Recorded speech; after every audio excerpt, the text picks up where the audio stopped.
नहीं दोस्तों, पाते। आपको तीज की वे केवल हार्दिक एक ही आशा शुभकामनाएं। लेकर आते तो मैं हैं। मंदिर में हरतालिका पहुंच गई तीज का हूँ। व्रत और हमारे जीवन में सुख समृद्धि भीड़ और अखंड सामों में चली आर्टिकल है। लेकिन उन्होंने भी अपनी अपनी ससुराल में यह व्रत प्रारंभ कर दिया।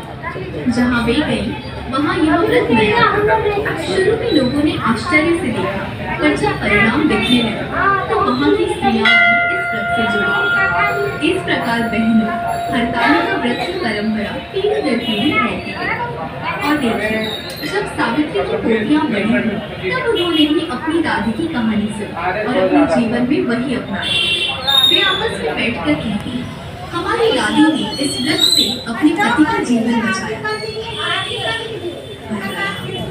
कभी घर में कठिनाइयाँ, कभी समाज में विपत्तियाँ, पर हर बार जब स्त्रियां श्रद्धा और विश्वास से हरतालिका तीज का व्रत करती तो समस्याएं धीरे धीरे मिटती चली जाती। यही इस व्रत की सबसे बड़ी महिमा है कि यह केवल एक स्त्री के जीवन को ही नहीं संवारता, बल्कि उसकी संतानों और पूरे कुल को आशीर्वाद देता है।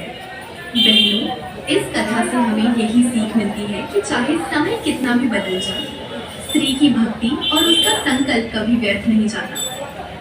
माता पार्वती ने स्वयं कठोर तप कर शिव जी को पाया और संसार को यह संदेश दिया कि विश्वास, संयम और संकल्प से असंभव भी संभव हो जाता है। जब भी कोई स्त्री हरतालिका तीज का व्रत करती है तो माता गौरी और शिव जी उसकी प्रार्थना अवश्य सुनते हैं और उसे अखंड सुहाग, सौभाग्य और जीवन में शांति का वरदान देते हैं।